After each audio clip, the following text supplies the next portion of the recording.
Good afternoon, everybody. You are listening and watching 4 Deep Sports Talk here on the news station, 1320 AM WARA, and online off our website, all one word, 4deepsportstalk.com. Jim Sylvia, our famous intern, soon-to-be Hall of Famer, Jacob Janicki, and we're happy to be joined by Anthony Fulmine. He's the new football coach over at, I guess we're going to have a month of this, right? We got a lot of football coach, and we have the pleasure of having Coach in, and he's going to educate people on, how long he's been coaching, where he went to high school. So with that being said, Coach, as I adjust the volume here, why don't you fill everybody in, all our listeners and viewers, about yourself? Yeah, first of all, thanks for having me. Really appreciate the opportunity here. Talk about myself. I love talking about myself. So, me personally, want to go all the way back to where should I start? Well, 93. Well, let's go. All right, that's an honest. The other guys usually jump in, but now that we broke the ice out in the lobby, Yeah. Let's start. Did you play youth football? Did you play high school? Where did you play high school, college, all that stuff? Yeah, I did not play youth. I started as a freshman at Carver High School. Back in 2007. And fell in love with it. I've loved football, honestly, since I was like 8 years old. You ask my parents, I was like obsessed. I'd have like these like scrap pieces of paper of like plays and drawings, and I'd lock myself in my room and play Madden for like 10 hours on end. So I've just always loved football, but I was always too big for youth. We had Pop Warner in town, so I was going to be with kids that were 2 or 3 years older than me. So I never really got a chance to play that. But then in high school as a freshman, I would step down. I would say definitely not the best football player right off the bat. But, yeah, so that's sort of how it started. And then, my senior year, captain at Carver, we didn't win a game. You can cut that part out if you want. I'm looking for the cut button now. Yeah, cut that out. Yeah, and I thought my career was over, and then I was fortunate to get recruited to play at Endicott by Coach Kanan. Right now he's the special teams coordinator at UCLA, but he was the recruiting coordinator under Coach J.B. Wells. So I went there and bide my time. Finally got a chance to play as a junior at guard on the offensive line. And then I played 2 years there. We won a conference championship. It was like the highlight of my life, glory days. And then I got into coaching and teaching. Awesome. And now let's talk about your coaching career. All right, yeah. So Please. I kind of always knew I wanted to be a coach. When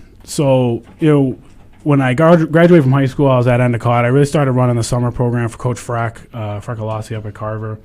So I'd come home, run the summer program for the team. And then after I graduated, I did 1 year of youth in Carver before taking a volunteer job there and a job as a special ed paraprofessional.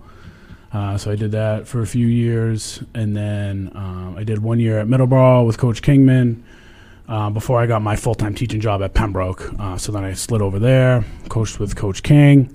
Then COVID hit. I went back to Carver as a defensive coordinator, and then settled back into Pembroke as a freshman coach in 2022. A couple years under Coach Tarpey. This past year, I was the special teams coordinator for varsity, and now here I am. There you go. That's pretty good. I hope we got all pictures for this so people can follow along. Yeah, not too bad. The only thing I want to ask the coach though is, you said you didn't play youth football, which is somewhat nowadays unusual, Right. For kids who want to focus on football. Right. What was it like starting out as a freshman and starting basically from ground zero? Yeah, I will say that I was underprepared for high school football, for sure. It took me a while to get into it. I'll never forget my first day of camp. We had to have these blue cards in that said, like, you got your physical and your fees paid and all that. And so I remember Coach Freck lines us up at the practice field, and he's like, all right, we're missing 10 guys are missing their blue cards. So 10 guys can't practice today. So you guys are going to do 10 laps around the field. Well, I made it about 2.5 laps, and I was like, I don't think I want to play football anymore, man. This might not be for me. Like, maybe I'll go play golf or something. So I was definitely behind. I was out of shape. And, like, I knew a lot about, like, football just from, like, watching it and obsessing over, like, the big picture stuff. But I didn't know anything about, like, getting into a stance, tackling, that type of stuff. So it's really starting from ground zero. Oh, yeah. Which, it's funny. I guess it's good because you don't have to unteach bad habits. You know, I guess some people develop bad habits along the way. But yeah, it was definitely raw. But it's actually a credit to you, as far as, you know, like you said, starting from ground zero and through 4 years getting that opportunity in Endicott. That's yeah. A lot of kids play youth football with that goal Right. and don't get the opportunity because they're not advanced enough. True. So in a 4-year span, that's not bad stuff. Yeah, I got lucky. I mean, I was definitely raw going there too. Coach Wells will tell you for sure if he's out there listening. I'm sure he could call in and tell you.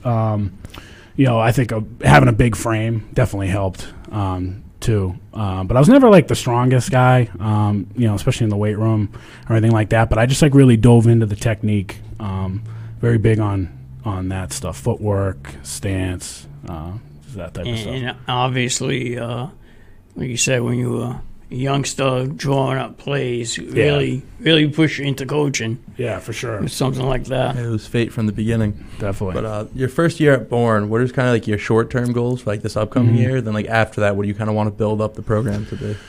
Yeah, I mean, obviously I got huge shoes to fill. Coach McIntyre's been there a long time. He's had a ton of success. So, you know, I'm really hoping to sort of keep that success going in the short term. That's my short-term goal. Long-term picture, you know, I just want to make sure that we're sustaining with our numbers and that, you know, we're really building a program that everybody in Bourne can be proud of, from the kids to the parents, members of the community.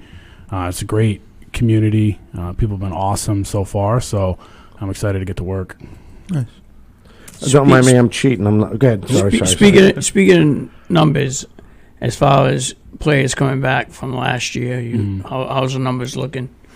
Yeah, I mean, it's a small school, Division A. I think it's 370 students on the school. Yikes. You know, so, you know, we're hoping to get anybody who's interested, you know, across any sport. You know, we're definitely trying to get as many people as possible. Right now, we're in the 20s for numbers, but I don't think that that's abnormal for Division 8. I mean, it might be abnormal for our league, but I don't think it's abnormal for Division 8. Yeah, they get. When I meant by cheating, I'm looking at his division now. So they go gold and blue South Coast, and you have, like we talked about, Fairhaven, biggest school. Right, you have Seekonk, close, right? Then you have Case, and then you have you guys. So you have 4 teams in that conference, and that's kind of hard. I mean, we talked about the Hockomock and we talked about the Patriot League. Those are bigger schools. The other coaches we had in, but you got a lot of stuff to do. Yeah, I mean, you know, I have a lot of experience in that, just being from Carver, being, you know, one of the smaller schools in the South Shore League. Pembroke's one of the smaller schools in the Patriot League, so Bourne being one of the smaller schools in South Coast, I have a lot of experience, I guess, being the small guy. But I really think that, you know, puts you in a good position in terms of preparing you for the postseason. You know, last year we had 2 losses, one to Fairhaven and one to West Bridgewater, and they were both Final Four. Fairhaven won the thing in Division 6, but West Bridgewater Final Four in Division 7. So you're getting a lot of tough competition in the regular season. So then I think that prepares you for, you know, if you make it to that Division 8 tournament, to set yourself up for success. 508-222-1320 if you want to talk to Coach, and I'm trying to fire up his schedule. So you have an idea what this coach. What do you got? Check it out on the Instagram at. While Dominic's looking up the schedule, I mean, Fairhaven. I'm not like that said, smart, Coach. Fairhaven was a Super Bowl team last year. They're probably going to be the toughest competition in the conference. Yeah. And West Bridgewater moving in. I think that's probably going to be your toughest opponents during the season. Although Case is trying to, I'm not knocking on anybody, but Case is I think is in a little bit of a transitional period where they've lost a lot of players and they're trying to build up the program again. So are we. There's definitely going to be some competition during the season for you, Coach. Yeah, I mean, we got 3 new head coaches on this side of the conference going into the season. Yeah. Seekonk, Case, and then myself at Bourne. Oh, that's good. We got to get the Case coach in. We're never going to get the playoffs showing. We're too busy. You'll be pumped. Yeah, I know him too. I know him pretty well, so yeah, definitely could get him in here. All right, so here's his schedule. If Max Preps is correct, and I can see it, all right, so he's going to start the season. Coach Fulmine's going to start his season with the Canalmen on the 18th. They're going to host Upper Cape at 6:30. The 25th, they host Fairhaven. Talk about getting thrown right into it. Then they go on the road. Their next game on October 2nd. That's at Case. Then they go the 9th. They're home against West Bridgewater. Then they go on the road to Seekonk. The 16th, the 23rd, they're at Monomoy. And then they finish up at Wareham. Who's your Thanksgiving rival? Wareham. It is Wareham, okay. Yeah. Vikings. So that's, Coach, does that sound right? Does that schedule? The opening game is actually Burncoat. It's in Worcester. Okay. So that'll be week 1. Week 2 is Upper Cape Tech, the Battle of the Bridge. I like that. Battle of the Bridge. That's awesome. Yeah. Is the rest right? Did Max Prep get the rest of that right? I should have listened. I should have went on my phone, but I can't multitask. Instagram, at Coach Fulmine, right? Yeah. Check it out. It'll be up there. I pinned it to my time. I'm new to Instagram, so I'm trying to get the word out there. But, yeah. And then I'm trying to think. We have one more non-league game. I mean, that's what they have right now. But like you said, go to your Instagram thing and get it out. Yeah. But plus, they'll probably have it on the athletic page at Bourne High School. Yeah, everything's on Arbiter Live now. I think Yep. it's been like the last 5 years, right? They went over to Arbiter instead of Max Preps. I love Max Preps. How about scrimmages? How many scrimmages we got coming up? With this new updated schedule, we got one right now against Sandwich, Coach Borsari, who actually coached for at Carver. He's over at Sandwich right now. So we're doing one, but it's a shortened preseason. So I don't know. I'm not sure if we're going to do a second one quite yet. You have a date when you open up camp? Yeah, it's August 24th. It's a Monday. So we got 15 days to have 15 practices, with only one day off in the middle there. So we got a lot of work to do. I'm excited. Yeah. I know some schools in the South Coast Conference, Case being one of them. We went to a football camp in, where was it? Rhode Island somewhere. Ooh. And if you guys plan on doing that this year? I can't remember if Bourne was ever one of the team that was there. We're doing the collegiate camp at Plymouth South High School. It's actually in June, which I love. It starts June 28th at Plymouth South High School. It's coached all by collegiate coaches nice. In the area, yeah. And I love it because it's in June, it's the end of the school year, you get your equipment, and you start thinking about football. So then you go in there, you get coached up, and then you got 2 months to hit the weight room and get better before camp starts. I love that idea of kind of getting them thinking about football at the end of the summer. That's Coach Fulmine. We'll be back with him, the new head coach over at Bourne High School. We'll be back with him and more right after this. Canalman. What did I say, Bourneman? No, that's fine. Oh, I thought I said Canalman. Maybe I didn't. We'll be right back. I was just jumping in. Oh, that's good. We'll be right back.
Welcome back to WARA.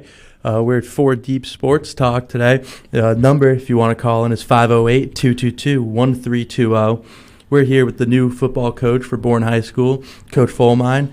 And so you're new to the Bourne area. So what is one thing, like, the high school sports is more than just like the sports itself. It's more about like building up the kids, showing them stuff. So what's like one lesson that you want them to take away, like to carry on their life outside of just football? I think football, it teaches you so many life lessons, for sure. And just like the commitment and the dedication to like doing really hard things, I think is like the one thing that I have taken from it. It's like, it is so much work, and like the prize is the process. And I think that is like one thing that I hope that they can take with them to life. Some of my closest friends to this day are guys that I played football with in high school. And like I said, I told you earlier, we weren't very good in high school at all, but we're still best friends to this day because we kind of go through that together. So I think that's sort of like the main lesson. I think that's a great point. Football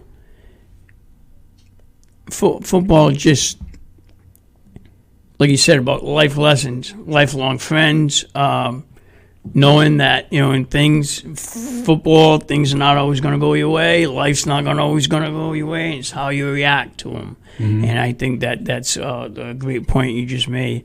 One question I have is coaching staff. You bring in a lot of guys back from the previous coaching staff. Mm-hmm. You bring in some other people in. Who's going to be your staff? Right now, we still got some openings. Actually, just posted. Still looking for assistants. So anybody out there that's in the Cape area that wants to coach some ball, feel free to reach out. But we got one member coming back. He's a Bourne graduate. Really excited to work with him. He's really energetic. Has great relationship with the kids. So I'm excited for that. And it's that's probably been, I would say, one of the biggest hurdles when taking over as a first-time head coach. So it's still up in the air. There's nothing definite then, right? Am I reading that right? Yeah, I got one or two that are for sure. I don't know what it is with young people. I know people younger than me, but some people are like, I might be able to, and I'm like, well, like I kind of need more than a might. That's like schedule umpires. Make up your mind. You want to make money? Make a commitment. You got to make a commitment. What else are you gonna do? I'm getting a headache thinking about it right now. Tom, there's an opportunity for you to come out of retirement. Yeah, maybe. I don't know. There's that maybe that he's talking about. Right? Well, stipends involved. We got to see, Reach out to the agent. We don't want to negotiate on the air. Right? It is. I tell you, though, it is a commitment. It is, you're invested for 3 solid months. Mm-hmm. And not including, we talked about the camps. It's actually leading to my next question. Are you doing passing camps with these guys? Yeah. Wednesday nights we're going to be over at Mashpee High School, Cape Cod Passing League, and that's open to anybody, even linemen. Any particular person that's just interested in football. Actually, really, I'm thinking any student who's going to Bourne High School that would want to play. Even if you're unsure about whether you want to play football in the fall, come play some sevens in the summer just to sort of be around the guys and maybe stick around. Good opportunity to use as a recruitment. Yeah, for sure. Yeah, like a little camaraderie thing going on with the fellas, and that's awesome. Definitely, and then I can just be like, hey, sign here, and all of a sudden it's like, oops, you got a helmet. Oh, sorry, I guess you're in. See you Monday the 24th. The worst thing I hated was shagging physical forms. I hated that. I hated it. You'd sit there and you tell them what the deadline was. Mm. And I said, I went to Brockton Public Schools and I can even figure this out. Right. You know what I mean? Yeah, I think it's tough too. And again, I think the rules changed again where it used to be that you have 13 months it's good for, where I think now it's only 12. Okay. But if like when you book a doctor's appointment, like you can't book it too early or else I think you only get like one free a year, right? So it's like they have to fit into this window. Especially if they're playing multiple sports too. Right. So then it's like, hey, I'm going to miss practice because I had a doctor's appointment. It's like, so it's tough. It's tough. Again, it's all about commitment. I mean, if you really want to play, You're going to take care of your business, get your forms in, like Yeah. you said, Dom. Health forms are a problem at every level. Even like I got a text from my coach about Franklin Pierce driving back from last week's show. He's like, dude, your health forms still aren't in. I'm like, oh, that's so my fault. Yeah, but yours is easy. It's big and in shape, and then stuck with it. That's it. That's all I need. Yeah. That's funny. Like But I don't know what was worse, doing those physical forms or doing my taxes at the end of the year. You know, I'll tell you something. The forms, the government's not going to come looking for you. Yeah, right, exactly. yeah, right. So we get that line. What position did you play? I'm sorry, I don't know if I might have missed that. What'd you play in high school? I was O-line, backup quarterback. No. Oh, line backup quarter. You're a multitasker. No, I was freshman year, but yeah, I only went in for the victory formation, so I didn't get a lot of reps at quarterback. No, I played left tackle in high school, and then I went into Endicott as a left tackle, and then slid over to left guard as a junior. It's an interesting story, but I could. Yeah, I want to hear about it. Because it's different making a transition from high school. Well, because the speed's crazy. Yeah. You know what I mean? Yep. So I went in as a left tackle. For 2 years I was a backup, and then junior year I just had a bad feeling going into camp, honestly, because the left tackle was my grade, the right tackle was a year younger than me. So I was kind of like, ugh, like I might not make this team. So I remember telling my parents, like, hey, I might see you guys in a couple of weeks. Like I might not make this team. So oh, that's funny. Yeah, so I get to camp, left guard gets hurt. Another kid goes in, he gets hurt. Another kid goes in, he gets hurt. Finally, I go to coach. I go, hey, can I give left guard a shot? And he's like, yeah, absolutely. So I go in there, and I ended up playing every down, first team all-conference, preseason All-American the next year. Congrats, that's awesome. Thanks, yeah. And it was mostly because, and I tell the kids this a lot, because I really learned a lot that I played my best because I just had this narrative in my head that he was watching me every rep and waiting for me to mess up so he could put the starter back in. So you put the fear of yourself into him is what you did. So in practice I'm like, I gotta beat this dude now. I have to, every single rep I gotta crush, because if I mess up once, he's just gonna put the senior back in. He wants to put the senior back in, and that's sort of that narrative that I put into my head, and it really made me the best version of myself, because every day in practice I brought it. I don't think I see that anymore when I see some of these kids even play baseball. Oh, yeah. You know what I mean? Just that work ethic alone, you don't want to come off the field. And you know what you have to do is you scare yourself into staying on the field because you don't want to lose your job. Yeah, and I think that's what makes a lot of teams great, is that they have depth. And what that means is that in practice, I think dudes are looking at it like, man, if I take today off, like this kid might play over me. So I got to be there and I got to put in the work, So you talk about like commitment level and stuff like that. Like that sort of takes care of itself. If there's that fear. Definitely, Don just made a great point. Kids today, less focused in as far as sports, what they want to do, and they're pulling in so many different directions. That commitment level's not there. But like you said, in your situation, when you got 3 guys behind me wanting my job, that's going to motivate you. If it doesn't, shame on you. Right. And you can see it when they play ball. And probably, I'm guessing, someone from single-parent households, and mother doesn't throw the ball with the kid or do whatever, and the father's working, and if he has custody, and grandparents are probably watching the kids. There's so many different scenarios, but I just don't, because that's how you get hurt, basic mechanics. Mm-hmm. I remember when I was up at Bristol Plymouth, I was like, forget everything you learned about tackling. We're going to teach you how to tackle, like fundamentals, wrap up, grab the jersey, put your head to the ball side, with the ball, stuff like that. Try to lift them up, try to pair them off to size, and they still look at you like, what the heck are you talking about? I'm like, I can't believe it. Even I can figure this out. Yeah. Stuff like that. How about just getting to the ball? Yeah, exactly. Yeah, but this is like just facing. I put them on their knees. And I hate to say it. Dom, I've been involved in sports for a long time. I'm a lot older than these guys, but he is. He really is, Coach. I used to coach before I became an official, and it's just. Kids, I hate to say it, but they're lazy today. Right. We want the best for them. And if they don't have anybody lighting a fire underneath them, right.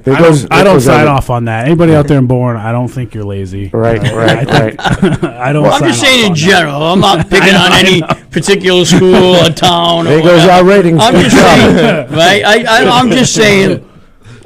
Years ago when I coached to now. it's a different animal. Yeah. I mean, I give guys like you a lot of credit, Coach, that go out there and do what you got to do, because I officiate these games and I see some of these kids playing and I'm like, what are these kids doing? Right. It's like, you're out here, you signed up to play. Make that commitment to be the best that you can be. Right. Yeah, I think I love that. I mean, to me, it's like, let's commit to what we're doing right now, you know, and we're here, like you said, like let's give it our best. If we're not going to give it our best, then go do something else. Go play Xbox. I mean, not everybody's going to be Exactly. If you're not going to give it your all, then go do not something everybody's else. going to be Tom Brady. Life's too short. You know? Not everybody's going to be Tom Brady. Not everybody's going to be, Reggie White. Right. Blast from the past, right? But whatever, be the best that you can be. Right. When I coached, that was a big thing with me. Every kid's at different levels when you get them on a team. Mm-hmm. I want you to be the best version of you. If you do that, you're going to help the team. Yep. It's, Absolutely. it's just the sum of the parts. That's it, right? I'm waiting for these other news reporters to chime in and give us some questions, but I guess we're answering all the questions because usually I get 3 or 4. Ask Coach this, ask Coach that. Haven't got nothing. I'm surprised. How's your relationship? When did you get hired, first of all?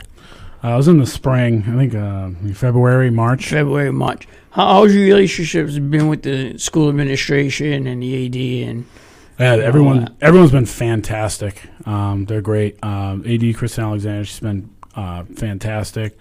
Dr. Joe, the superintendent's been great. Actually also was hired for a special education position there as well, full time. So I'm really looking forward to the fall, just being able to dive in full time. Right. So I mean that's huge, being a faculty member in the building. Mm-hmm. That's going to help recruit, and you're going to see the kids every day, and you're going to see who's up and who's down, who needs a little, pat in the back, and who needs to be screamed at a little bit. And so that's recruiting. Yeah, I mean, the recruiting piece I think is number one, and you just got to be there. There's nothing worse than when you show up and you find out like a kid wasn't in school that day, or he got in trouble, barked at the therapy dog or something like that. I've had that before.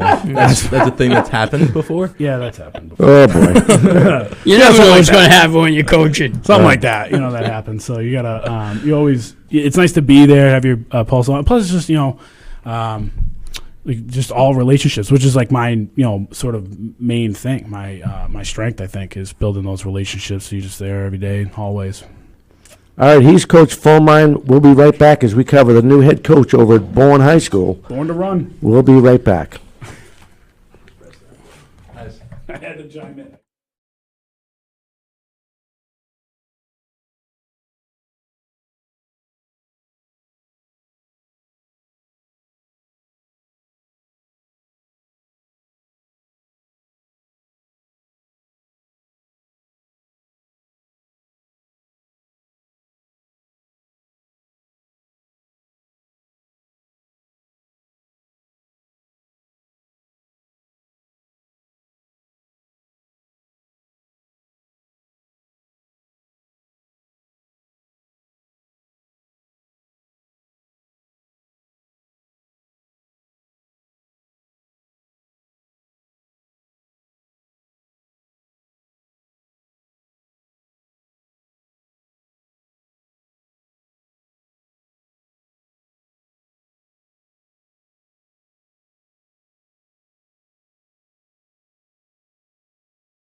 Welcome back to WARA 1320 here on 4 Deep Sports Talk. We're here today with the new head coach of Bourne football. Call in with any questions at 508-222-1320. We've been talking a lot about just like the overarching about football so far, but I want to get more into like the actual football play itself.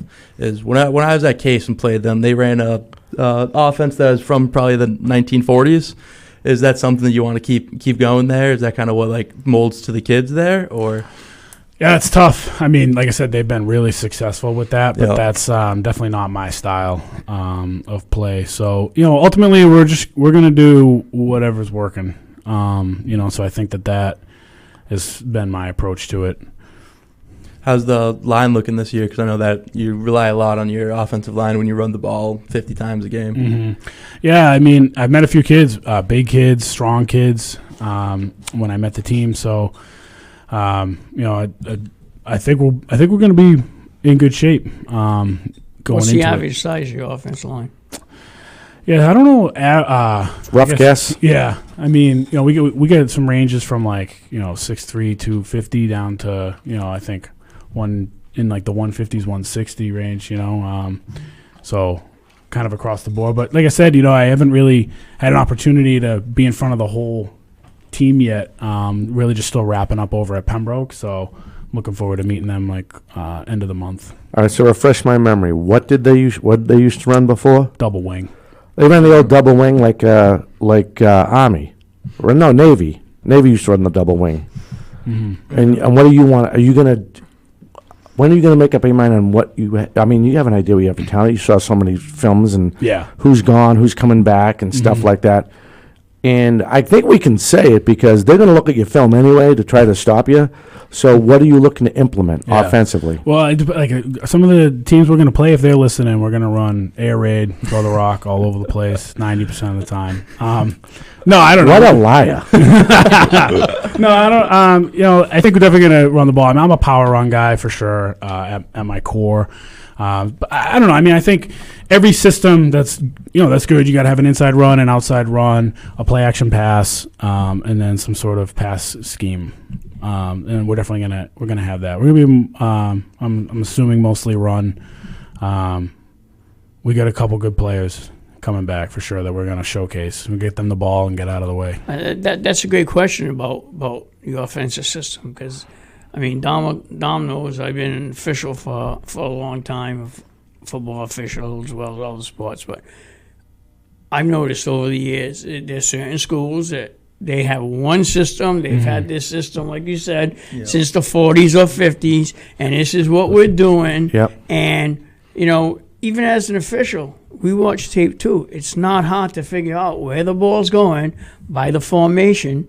And if, you got to throw a wrinkle in once in a while here or there just to keep people off balance. Right. And so I think that's a great point, great question that you have for the coach. So run counter off the. I was thinking the same thing. Run a counter. Think you're going off tackle, and you run a counter with this unbelievable quick kid. No one can see because he's only 4'11". Makes you know he's on the opposite side of the guy. We all know if we follow the game that for the most part it's difficult to throw the ball in high school football because you got to have somebody who can catch it. You got to have somebody who can get away and get separation. Yeah, and throw a quarterback who can throw the ball and be accurate. And it's difficult because these kids are learning these skills. And they're not in the NFL. And, so, but I mean, a few screen passes here and there, a couple of wrinkles here. Well, a lot of it's mechanics. Keep people off balance. Yeah. Is to me is the best kind of offense. Yeah, everybody knows what offense is being run by every school in the area. If you pay attention enough. Yeah, I think especially in this area too, being in New England, the weather, you never know what you're going to get. So I think you got to be able to go under center. You got to be able to do shotgun. You got to be able to throw it. You got to be able to run it. I mean, when you get to, if you ever make it to Gillette, it's in December, and if you're a shotgun throwing team, like your kids' hands are cold. Like there's just so many things that come into play. I think you kind of need to be prepared for everything, every type of situation, and then again, just lean on what you're really good at over and over again, and then everything kind of falls into place after that. That's a great point you just brought up, Coach, about weather. People don't factor in the weather. Like you said, November, Thanksgiving. Yeah. You make it to Gillette first week of December. Yeah. The weather changes and changes quick. 10 degrees outside, From August to December, it's a big difference. Welcome to New England. I love, just looking in the area, I love King Philip style. I just love that they can do multiple things. Holliston back probably 10 years ago where they were able to do double wing and then they would spread it. I just love that idea of being able to be have multiple things going on to prepare for, but also trying not to be like a jack of all trades, master of none. So keeping the base sort of simple and then and sort of tight to the vest, and then everything kind of branches out after that. Right. So what's the hardest thing that you've seen coaching high school football? Let's start with the offensive side of the ball.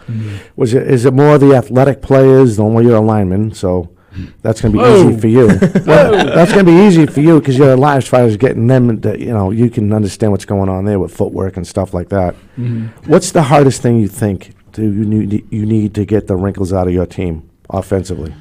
Yeah, I think getting everyone on the same page, I think, is like the hardest part. Yeah. You know, it's like you could be the best X's and O's guy in the world, but if you don't get the kids to believe in what's being called, then you're not going to be very good. So I think everything has a purpose. For me, it's about making sure that everybody knows that on any given play, they could be called upon. It doesn't matter if you're on the backside of a run the other way. Like, you have a responsibility because we might call a reverse. And Right. like, it needs to look the same. It can't if you looks different, it's not going to work. So there's just all those types of things to getting everybody bought in Right.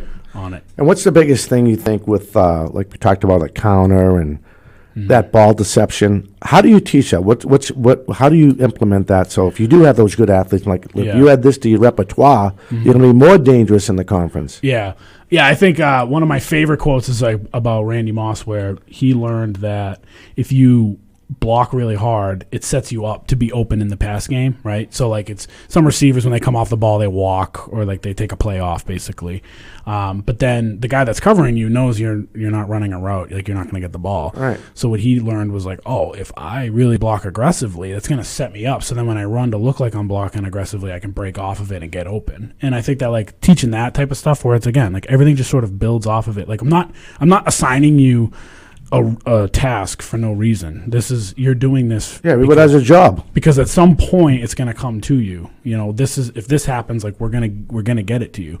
If you're gonna run a guy off in a run play as a receiver, like, well, if the guy doesn't run with you, the next play we're gonna throw it to. It's not really that hard, So it's like kind of getting them to think that. Yeah. There's always, if working hard, there's always rewards. Yeah. Right. Like you just said, I need you to do this on this play, and we're setting it up for 2-3 plays down the road where Yeah. you're going to get the ball, Right. and you're going to be in the end zone. Right. And I love everything looking the same. Like things just look the same, but it ends up being something different. All right, I got a stupid NHSF rule that you two guys probably know. So if I'm being hypothetical, it's just I don't know why this came into my square head, but so if you're blocking on the opposite side of the field and you want to get free, so they could throw the other way. How far can he block downfield before he's considered? I don't know. It wouldn't be illegal, right? Because if there's no tight end and you're a slot. No, I'm saying that wrong. So you know what I mean? Like if you're going the other way and you throw the block. If the ball's going to the left, Correct. you're blocking on the right. Correct. Basically, it depends where the ball is. Okay. If it's an obvious drop back pass, Yep. and he's blocked downfield, he's got 5 yards. So it's 5. So it's 5 yards. Right. Okay. If All right. if it's a fake run and is a fake hand, let's say hypothetically is a fake Yeah. handoff, Right. he can keep that block, because until it becomes a pass play. So when you're out of the box, hypothetically, that 5 yards, when right? you're when the ball's in the box, Yeah. everybody can block. Right. There's no limit because it's basically a run play.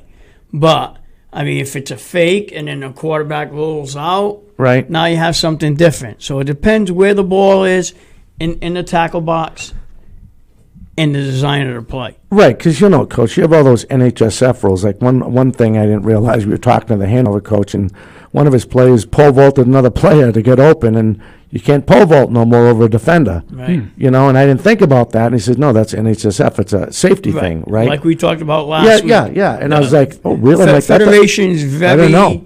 very high on safety. Yeah. Compared to when we used to play with NCAA rules. That's the biggest difference as far as rules. They're very big on safety, targeting, stuff like that. Right. Not to say that NCAA is not, but the rules are more defined in Federation as far as that stuff goes. If you're able to jump over, clear someone, I feel like you should be able to do it. If you're athletic enough to clearly jump over someone. Yeah, but that's what. Well, the concern is that the kid's going to be up in the air, and while he's in the air, somebody's going to come and lay him Whack out him. Yeah. and stuff. I've never had to worry about jumping over. So how is it? How are you adding these rules and the NHSF? Now you're the man. Before it was the other guy's problem. Now, well, you still had your responsibilities as you were the DC. Were you the OC too, or just the DC? DC at Carver. Right. So how did you adjust yourself to those rules? Yeah, I mean, I really sort of just put it on. I feel like 90% of the rules are the same. You know what I mean? It ends up being like a 10%. Football is still football. Yeah. And like people always talk about like the difference real quick between the like college and the pros. They'll be like, oh, well, because of the defensive pass interference in college, it's only 15 yards. So if you're getting torched, just tackle Just the grab guy. the guy. Yeah, but like no one's coaching you to like get torched. You know what I mean? Like so there's like so many things like that. If you are, you're not going to win too many games. So That's it's a like great I think it's like I don't really think it changes like how you coach it. I mean obviously like things happen, but especially when games are going on, like I'm just so focused on my team and like what we're doing and like what I need to do to make sure that we're still headed in the right direction. That like I don't really think about like you call holding. It's like okay, cool. Where's the ball? Like It's the next play. I don't really. Yeah, it's next play. Like I don't really care about Obviously, if it was like a egregious thing, then, like, you got to deal with it. Which like officiating is the same thing. It's you throw a flag. Okay, let's march out the penalty. Let's get it right. Let's go. And I need to think about what I'm calling. You got to focus on next play. Yeah. Right. All right, we're getting ready to take our last break. If you want to call in, if you're not too scared, 508-222-1320. I'm telling you, we got this sports radio pro. People getting nervous. They don't want to call in. I'd love to hear what they have to say if they want to ask you. I think it's 3 weeks, actually almost 4 weeks on no one's called in, right? Since you've been here. Yeah. All right, we'll be back with Coach Foreman, the head guy over at Bourne High School. We'll be back with him and more right after this.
Hey, welcome back. You are listening and watching 4 Deep Sports Talk here on the news station, 1320 AM WARA, and online, all one word, 4deepsportstalk.com. We have the new coach. I always say Skip. I'm thinking baseball. The new coach over at Bourne High School, Anthony Foreman. And, Coach, like we talked off air, I don't want to see you get in trouble, and I mean it by Christmas. You have an awesome support staff, so I want to make sure we get them out there.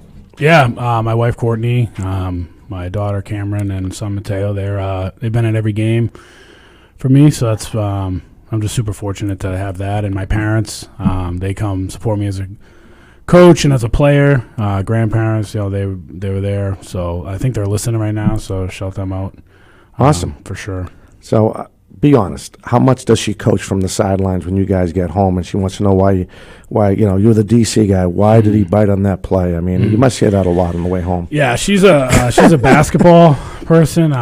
She's a Hall of Famer at her high school. So what high school? Silver Lake. Give her a shout out. Yeah, Courtney Yost, 1,300 points, 1324. I actually knew that before I knew her birthday. Yeah, she's interested. She early on, she never really knows a lot of stuff that's going on in football, so she'll ask questions why is he doing that, or why do they run the ball into the middle there? And they just get tackled. Like, why not just go around, stuff like that, which is always funny. But now she's like she's evolved, so I'll come off the field and she'll be like, man, that was a tough call. You probably should have punted on that. I'm like you're the last. I love it. Yeah, can I come on, so. But she's great. It's fantastic, especially with this opportunity as it came up.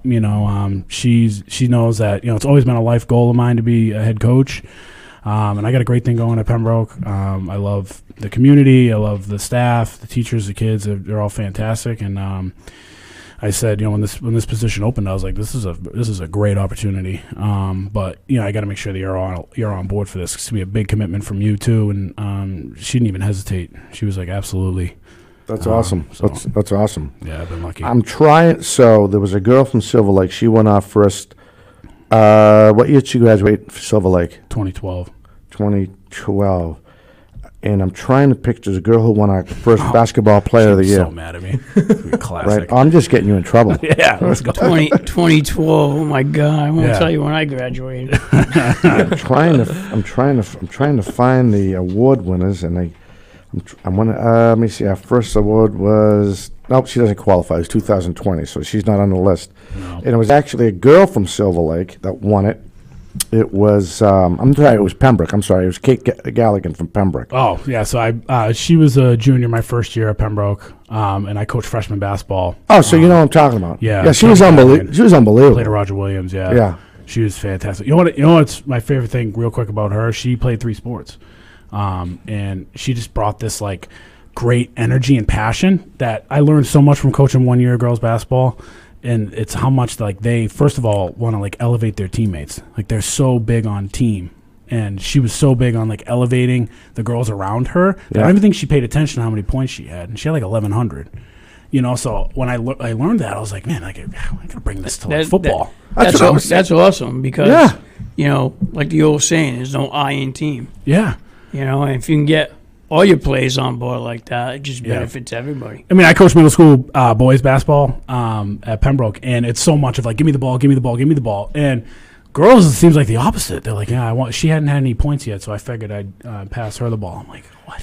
Don't you wish the boys would have that mindset to a point, and the work ethic, and the enthusiasm, right? And to get back big on vibes. They're all vibes. Oh my God! And just to let everyone know that we were not picking on these players that need work. I know we talked in the second quarter. When we mentioned earlier, we want everyone to do well. Oh yeah. We don't want to lose ratings here. Everything's good. Kumbaya, all that stuff. Yeah. So let's talk about a regular week. All right, you get your first game under your belt. Okay. When's video day? When's just uppers? And what's your game plan on that? I think for me, I like to really emphasize rest. To be honest, it's Mondays. I like to be sort of heavier than traditional. I think traditionally people are film Mondays, hard Tuesday, Wednesday, and then you sort of dial it back Thursday to get ready for Friday. I like to go heavy on Mondays, lighter on Tuesdays, heavy on Wednesdays, lighter on Thursdays. It's sort of a high-low method for training that I think has really worked. But you have to teach it to the kids. It's like, I hate the word walk through because like we're not walking, what I mean? Right, it's like a run through. It's like, so I basically set it up as like it's 100% speed with 0% contact, or it's 100% speed, 100% contact, or thud, 100% speed, 50% contact. So you're sort of like prepping them for like, okay, here's what we're looking for, So yeah, that's sort of a traditional week for me, like high, low. Well, routine's very important too. Mm-hmm. Get that mindset where the kids know.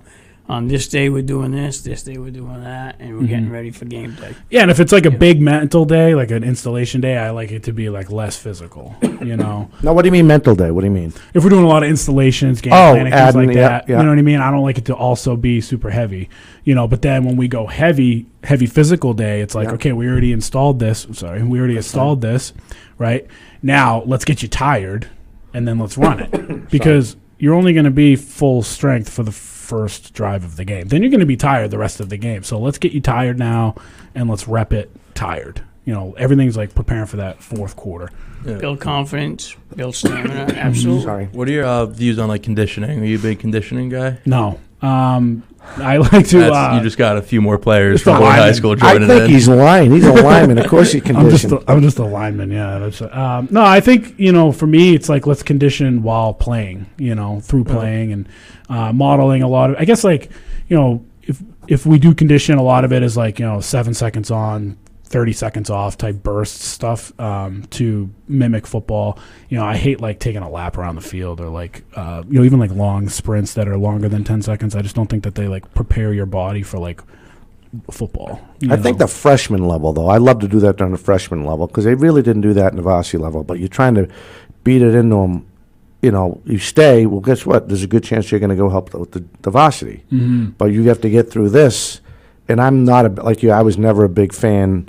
I don't know if you as a player was a fan of go run around the flagpole, come back. Does it I'm look like as a I fan just of that? lost 10 minutes. No, you're a track and field guy anyway.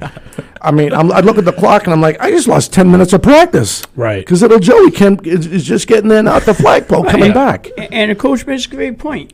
7 seconds on, 30 seconds I love off. that idea. He just said it. That's Yeah. the way the game is. Yeah. That's Burst. the way the game is. Yeah, So fast twitch. it's those bursts here and there in practice go a long way as far as conditioning Yeah. on Friday nights. Yeah, and I think Awesome. too, I'm just super. We talk about if you're gonna do it right, or go play Xbox. Same thing with practice. If we're gonna do it, I want to be as efficient as possible with every minute of our time, and I want it all to be about getting us in the best position to win every game. And if it's not gonna do that, I guess I haven't really drawn the connection between running around the flagpole and how that's gonna make us win on Friday. Right, exactly. So there's that everything with me is assessing is this helping us or hurting us? Is there something I can improve here? That's just sort of the way my brain works. So Right. And I can't speak for these guys, so I'm apologizing as I'm jumping around all these questions. So you're doing your conditioning 2 weeks prior. How does it? You know what I mean? Before you have your first game, how's that? I think Jimmy might already mention that. Well, fall condition and to get so you don't have to worry about running down the flagpole. Right. Are you 2 weeks before you having captain's practice? How's that going? No, I mean I don't know anything about captain's practices or anything like that. I think we got plenty of time to get fired up to play in a game. It's a marathon, not a sprint. Yeah, right. You know what I mean? We got to make it to Thanksgiving. So again, I think especially a team with small numbers. Or the playoffs, coach, or the playoffs. Yeah, right? True. Yeah, never know. I think to me, it's I like to equate it if I have if you're a dog that I put in the cage, right? I want you to be at full strength for when I finally let you go. Yeah. You know what I'm saying? Yep. I don't want to wear you out on Monday. I don't want to wear you out on Tuesday. I don't want to wear you out on Wednesday. I want you to be full strength and ready to go for Fridays. Right. And it's not just this Friday in September. It's Friday before Thanksgiving, or Right. it is Thanksgiving. You know what I mean? So it's Yeah. kind of focusing on that. Awesome. So before I forget, we got about 2 minutes left. Jimmy, Jake, myself, as far as 4 Deep Sports Talk goes, we want to wish you the best this year.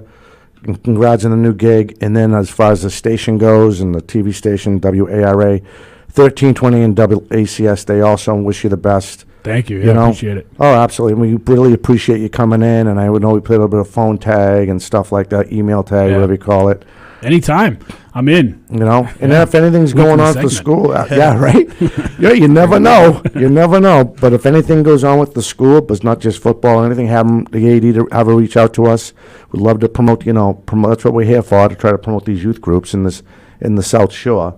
Yeah. Thank you guys so much for doing this. I just love high school sports. So it's so cool that this type of stuff that you guys do this, promoting Thank it you. for these kids. Yeah, we love to do it. I just roped him in this year. He was wanting to do something a while back, so I'm like, I got to get him in here. He's got me out of retirement. You got him out of retirement, yeah. And then I was lucky to grab Jake from Franklin Pierce, Before we go, we got just under almost a minute left. Is there anything else as far as Born Football we want to get out there? Is there a car wash? I mean, I'm just being hypothetical. A car wash, a fundraiser, anything. No, Wait, nothing no. like that yet. We're gonna do a meeting in the end of June. Really, I guess this is putting out the bat signal. It's really a call to anybody in the Bourne area, who wants to, be a part of something special. especially if you live in Bourne. But we are school choice, so pretty much anybody in that area, we're looking to build something special here, and I hope that you'll consider coming out. Awesome. That's awesome. All right, Coach. For again, the new head football coach for the Canalman, Anthony Foreman. Actually, it's Fomani if you want to do it with the vowel. Tony Fomini, if you want to get back to the roots. Again, Coach, all the best. Thank you for coming on, and keep us in the loop. Thank you so much, guys. Appreciate it. You got it. For Jim Sylvia, Jacob Janicki, I'm Dominic Damiano. We hope you enjoyed this hour of 4 Deep Sports Talk, because we have the privilege of highlighting the new coach over at Bourne High School, Anthony Fomani. We'll catch you next time. See if I time.